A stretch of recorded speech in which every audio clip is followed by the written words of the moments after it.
It's lights out, everybody, and welcome back to the Low Downforce podcast, the for-friend Formula One podcast. There are only two of us right now. You have Josh repping the Pit Vipers for Miami, and you have myself, Ben.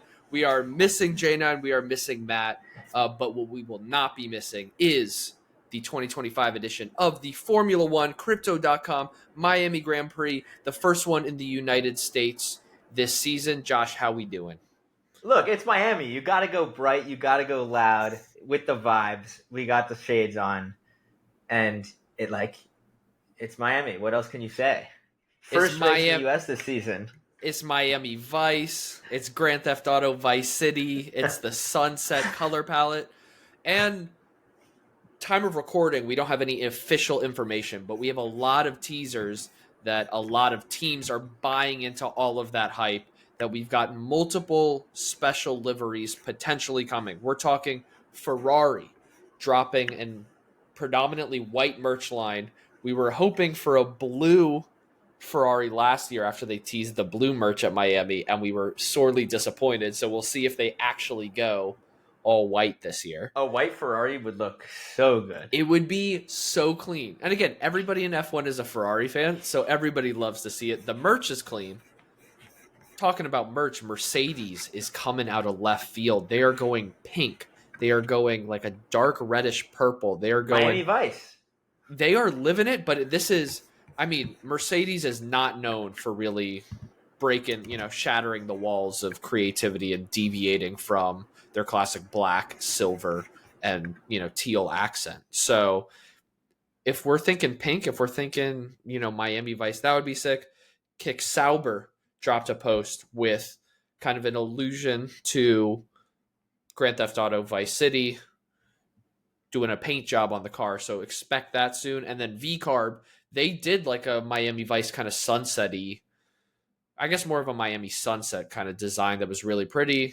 They're hinting at it again this year. And then they're not on the grid, but the rumor is that Cadillac is going to drop their car design for next year when they join Formula One as the 11th team this weekend. So Williams just dropped merch today as well.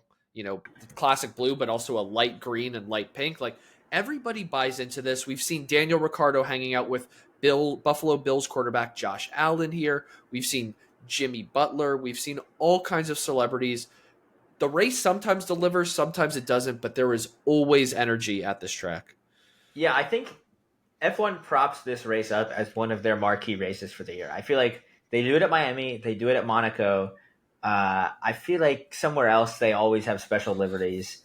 Vegas, I feel like, is a big one. And so they have these few marquee races throughout the season, and Miami is definitely one of those. I want to get your opinion on something. I think so. There are three races in the United States. We've got Miami, which joined in 2022. We've got Vegas down the strip that joined in 2023. But a lot more classic. We've had the Circuit of the Americas, the United States Grand Prix coming out of Austin, Texas. And that's been around for a while. When we're there, you get more of the kind of cowboy rodeo kind of liveries and merch and stuff like that. I have always been, since it happened, since my short Formula One fandom, that the U.S. doesn't need 3 Grand Prix. And I think that there's... Define need. Money, right? They money all talks. They all serve different purposes, yeah. Well, I guess that's my perspective, is I don't think Miami and Vegas are all that different. Miami is They're known about for... the show. I would say they're both about the show, though. Miami, you've got the celebrity, you've got... The fake yacht club. The fake yachts, you got the Miami Vice, you got all of that, under the sun, tropical. Vegas, different. You obviously have the lights of the strip. You have the casinos, all of that light. I think Circuit of the Americas, Austin, that stays. That is the classic good, purpose-built Formula One track in the U.S. If you had to get rid of Vegas or Miami, now that we've seen a couple editions of both, where are you going? So it's interesting. To me, there's pros and cons of both, because Miami, I like the time slot a lot better. It's not in the middle of the night. Miami also seems like the organization of the event has been set up better. Last year, Vegas was an absolute mess. So I think from that perspective, Miami's better, but the Vegas races, I think, have been much better so far. So it kind of depends if you're in it for the. I mean, they're both for the spectacle, obviously. Uh, so I'm kind of torn. I think the Vegas race is probably better because the race itself is more exciting, even though it's in the middle of the night. What do you I'm gonna think? be the flip side. I'm gonna be the hype man. I think having seen for a couple years, seeing the different styles of kind of pomp and circumstance, I think Miami, like the way we get advertisements on TV from ESPN, the way they push, Miami, the first Well, US that's race it's of in the prime time. year. It's at 4 o'clock Eastern. It feels though like more people have bought into it of like the celebrity watching, the like you said, the daytime, like under the Yeah, sun. I mean, we've gotten some special liveries at the Vegas one, but not to the level that we get at Miami, where everybody's trying to show up, show out. And then obviously, I mean, Max Verstappen leads the charge, but I feel like a lot of the drivers aren't as big of a fan of the middle of the yeah, night Vegas, all that stuff. For me, like, yeah, I think after a couple years, they're just trying to fill the same level of like showiness. And so far, maybe the race hasn't quite been there, but off track, I think Miami's got it down. And maybe I'm easily. already becoming the jaded Formula One fan of like seeing they just unveiled another news. They just unveiled what the track in Madrid is going to look like. The Did you street see the track video for that's that? dude, the simulation, they're like crashing. Like It was horrible. it looks rough, and that's what I'm saying. Maybe I'm already becoming like a jaded, like, oh, they don't make tracks like they used to. But I'm looking at like some of the new tracks, and I'm like, Miami's better than Madrid. Like, I was like Well, looking at the track map, and we're gonna get into track facts in just a second. You're gonna break it down for us, but I feel like as I'm getting more into it, like looking at a diagram of Miami, and you can see it. It kind of makes sense. Now, if you ignore the fact that it's in a parking lot somewhere, that obviously is a well, so drawback. But to some extent, the parking lot is an advantage because they could. I mean, they built it around Hard Rock Stadium. I guess we'll lead straight into track facts here. Uh, but shout out, Matt. yeah, but F1 has been so big on pushing towards street races. Like every new race they introduce is a street track. And so Madrid is going to be like that. Miami is technically a street track, even though it's in a parking lot. So they could kind of mold the circuit as they wanted to. But match track facts, we'll go right into it. This is the Miami International Autodrome, which is a Can name you of call a a parking racetrack. lot an autodrome? Yeah, exactly. Uh, and it was built for the first Grand Prix in 2022 that you mentioned. There are 57 laps of 5.412 kilometers. And the total race distance is 308.326 kilometers. And the lap record is held by Max Verstappen from 2023 with a 129.708. And there are three DRS zones, and there are 19 curves. So, oh, and like I said, it goes around Hard Rock Stadium. The paddock is actually inside of Hard Rock Stadium, and then the garages are actually like outside. So it's super interesting. They all hop in golf carts and drive from the stadium to outside, but it's kind of interesting to see throughout the weekend. Yeah, hopping right into the track flashbacks. We already mentioned it's only been around for a couple years. This will be the fourth edition of the Miami Grand Prix, but only the second time after last year where it is a sprint weekend. We do have our second sprint weekend of the year, which means you're only getting one free practice session. You're getting sprint shootout instead of free practice 2, a sprint instead of free practice 3, and then the huge quali and the race. You mentioned Max Verstappen, fastest lap here, which I would expect it to fall. We've seen actually a lot of track records this year as we're coming to the end of regulations. So it's certainly Weather possible. weather might not let that happen. It's 50 We 50 right now. we shall see. We've said that before, but Max Verstappen is the only two-time winner here, but probably more notably of recent time is Lando Norris got his first Formula One win here last year. At that point coming into the race, he held the Formula One records for the most points and the most podiums without Lando winning a no race. wins. So, yeah, he even comes on the radio afterwards and saying, Lando no wins. Yeah, not so true anymore.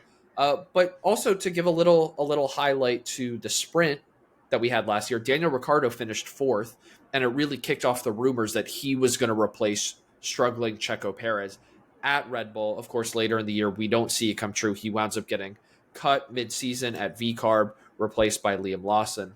Obviously, still at V-Carb, I guess, after being quickly replaced at Red Bull. But I'm not saying it's the greatest racing, but there were certainly some immense storylines coming out of this place last year. It kind of captivated the world. It was perfect for ESPN, for the advertisers, all of that, to kind of get all of that hype that they were pumping into the sport, into the event, and it actually did come true. So will it happen? I don't know, but hey, there's more competitive sessions on a sprint weekend, so you can never complain about that. Hey, look, last weekend kicked off, or last year in Miami, it kicked off this run of dominance for McLaren.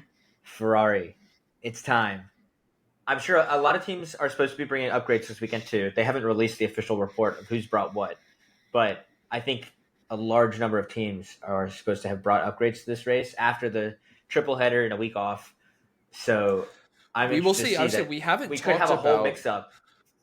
We haven't talked about upgrades a lot this year because of the doubleheader into the triple header on the other side of the world for most of these teams' factories. But I think we've mentioned it. Maybe we haven't. But there's been talk since last season, like McLaren and some other teams having very flexible wings. There's a technical directive basically outlawing them come this race, the Spanish Grand Prix, which is 4 races from now. So you might wait to see this year. More upgrades come after that. And then obviously we're pinched by 2026. Right now it is legal. So they are doing nothing wrong. We're going to see how bad they get. Or if everyone else gets bad. We will have to see from our predictions if Ferrari is the team bringing the real upgrade package this year, if they're going to step it up. But before we get into our predictions, you know who's stepping it up after Saudi? I am. In the Predictors Championship. We popped off last week, and I'm looking to keep it going. Josh, I know you've got the update for us. How are we looking?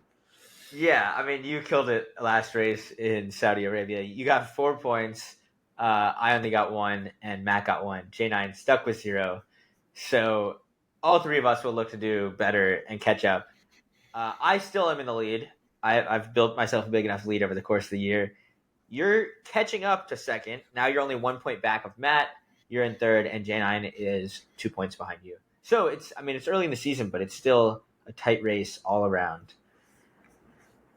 And it is going to be tight in the Drivers' Championship, Constructors' Championship, and you got to follow along because the Predictors' Championship is still the closest of them all right now. So follow along all season. But with that, we should get right into our predictions. Of course, we've talked many times already now. It's a sprint weekend. We have sprint pole and sprint winner predictions to go along with it. I have Matt's predictions. Josh has J9's predictions. So even though they can't be here, we are all still fierce competitors. We are making sure that no pick goes undropped, unsaid. So with that, chronologically, that brings us first off to sprint pole. I'll kick it right back to you, Josh. Who do you have taken the first lead in a competitive session this weekend? I have Lando Norris. As much as we've been saying he's been struggling over the past few races, he still hasn't finished worse than 4th. He's still, besides the one crash in Q3 last race, he's still been dominant in qualifying. So, Lando, I think with a week off, is going to have reset, and I think he's going to put the pedal to the metal, brake harder later than everyone else, and get that sprint pole. I would say it might be opposite day. You've gone for Lando. I have gone for Charles Leclerc. I think that he had one of the best race weekends in Saudi. He also has a chance to build on it. Ferrari did pretty well here last year, so I think there's some comfort there. I think anytime you're dropping a special livery, there's a lot of hype, there's a lot of energy. They want to build on that. So we will see if it's true. Matt, going a different driver, a different team, Matt has gone Max Verstappen for the sprint pole. So fewer practice sessions, chaos might ensue. And J9, also a different driver, although same team as Lando Norris, has gone for Oscar Piastri. So 4 different drivers in the prediction, which I feel like is rare this far into the season. Now here's the question. Ferrari boss Fred Vasseur said that this year it is a qualifying championship. Whoever qualifies the best, finishes the best. Who did you go for your sprint winner? Well, I had Lando Norris qualifying first and finishing the sprint first. And J9 has gone the same with Oscar Piastri. Matt has done the same going Max Verstappen, but I have switched it up. Sorry. I can only Yeah, I buy hate into that. Ferrari I so hate much that. right now. I have Oscar Piastri. We saw in Baku last year him make a crazy overtake. Oscar is not scared on street tracks to try and overtake where they're usually not allowed. So if he's in the fight, he's going to be fighting. That's why I went with him. But kicking it obviously to the next section, I have gone for Lando Norris on pole. So even though Oscar's getting the best of the sprint, we saw that a bit last year, I've got Lando getting the best of quali. So I think the sprint race is really going to give Lando even more confidence because he kind of runs streaky. When he's doing really well, he's super confident, feels great in the car, and when he's doing really bad, it feels like he's doing terrible. I think the sprint is going to give him confidence to do it right again in race qualifying. So I have, you'll see later, but I have some good predictions for Lando Norris this All week. right. Matt has gone with Oscar Piastri. So still McLaren at the top in qualifying. And same with But J9 there. I was just saying, McLaren still the team to beat. And I kind of agree with you a little bit. I'm not going to change my prediction. But Lando Norris, he gets the little bit of time off that he probably needs to just relax. And what better place to come than the place you have probably your best memory in Formula One, or at least one of winning your first race. And Spoiler alert. partying with Martin Garrix and cutting his nose open. I was just saying, we had the injured championship. We had, Carlos winning after getting his appendix removed. We had Appendicitis. Lando winning after busting his nose open. But pole positions are great, but Grand Prix wins are even better. Podium points are where it matters. So starting with third place, I'm still drinking a little Ferrari red Kool-Aid. I've gone Charles Leclerc in P3. Matt has gone with Max Verstappen. J9 has gone for Lando Norris in P3, so she has him falling back of everyone else's expectations so far.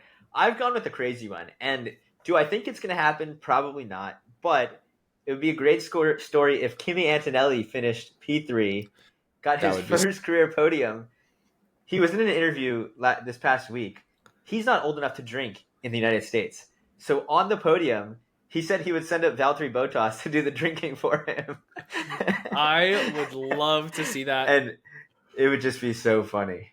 The only reason I don't want that to come true is you and I are going to the Montreal Grand Prix in a couple months' time, and it'd be pretty cool to see Kimi Antonelli's first podium and or first win live.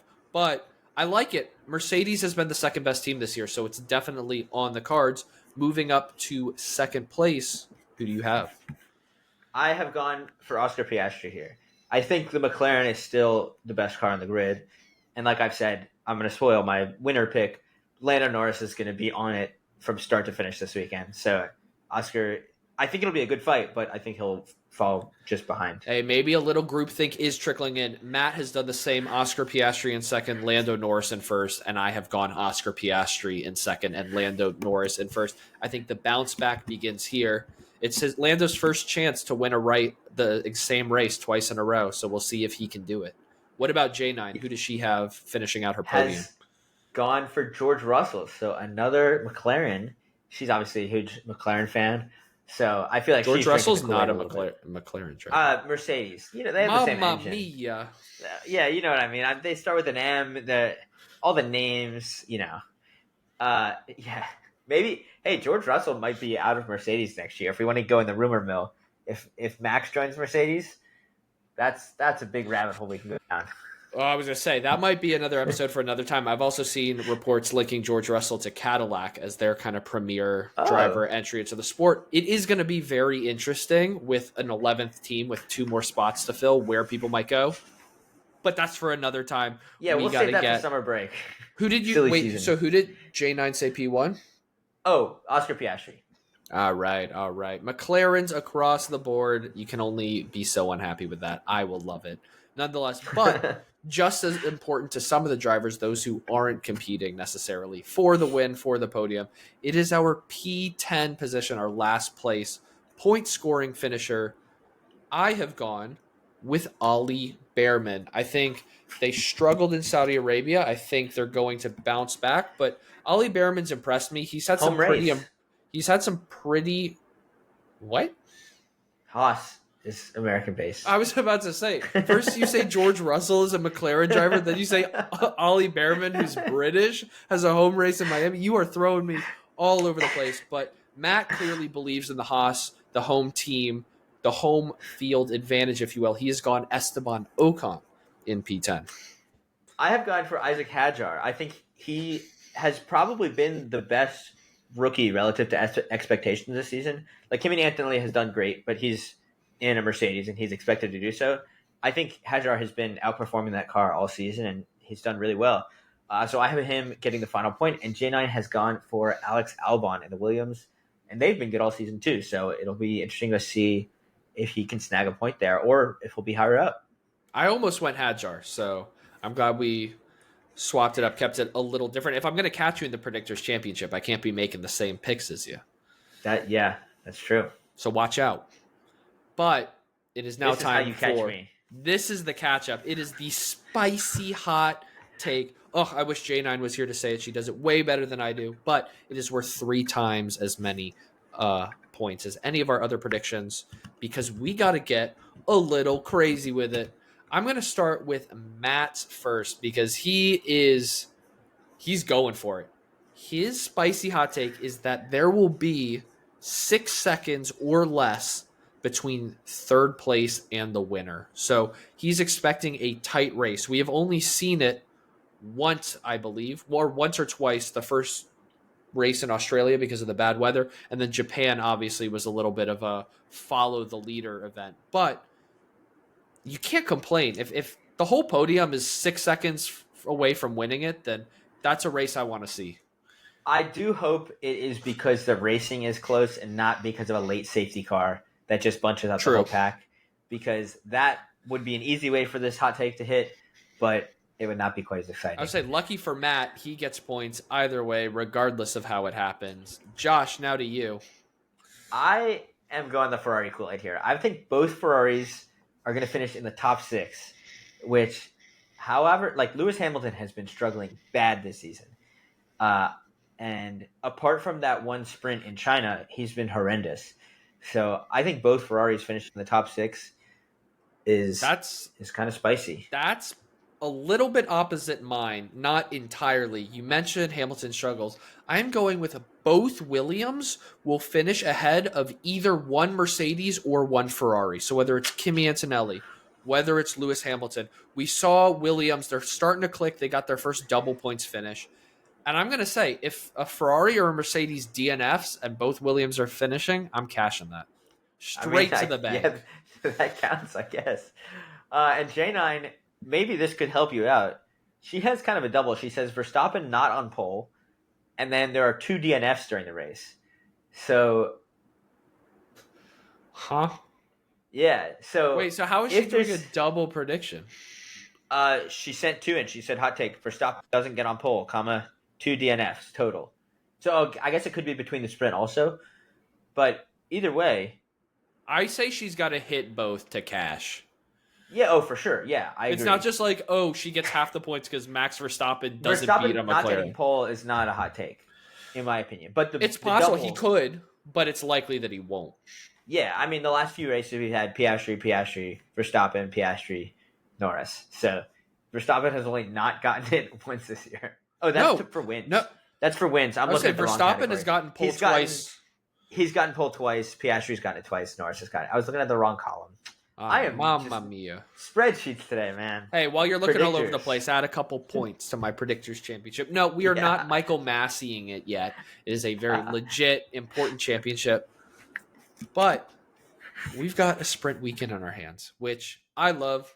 It means I'm going to be listening to competitive sessions through my AirPods while I'm working on Friday. I love it. I love when a Formula One weekend rolls around of any kind. We just came off of a weekend with no racing, so I'm happy it's back. It's felt way longer than a week. But because of all those sessions, just to break it down for you, on the East Coast of the United States, we are in Atlanta. So if you are alongside us, the sprint shootout is 4:30 p.m. on Friday. That is effectively sprint qualifying. The sprint itself, noon on Saturday, followed by qualifying at 4 p.m. on Saturday, and then the Grand Prix on ESPN in the US. You know it, you love it. It is also 4 p.m. on Sunday. You have got to tune into it, even just for the people watching, even just for the vibes. It's a great time. It's usually The always grid around. walk, the grid walk before the race, when they just walk around with a microphone and just interview random celebrities, it always goes viral for like random reasons.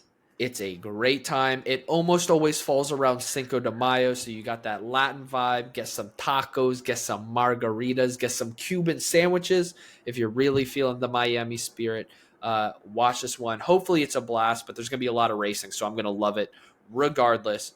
We will obviously catch you up after the race. We have another little bit of a break before we somehow make it to another triple header. We are going full steam ahead this season in 2025 in Formula One, so be sure to tune in with us all season long, especially after this weekend. We will break everything down that happened in Miami. Josh, with the Pit Vipers, that's his special livery on the episode, if you will. So we are here for it. I expect those in full when we break down the crypto.com Miami Grand Prix. But until then, everybody, stay speedy. Goodbye.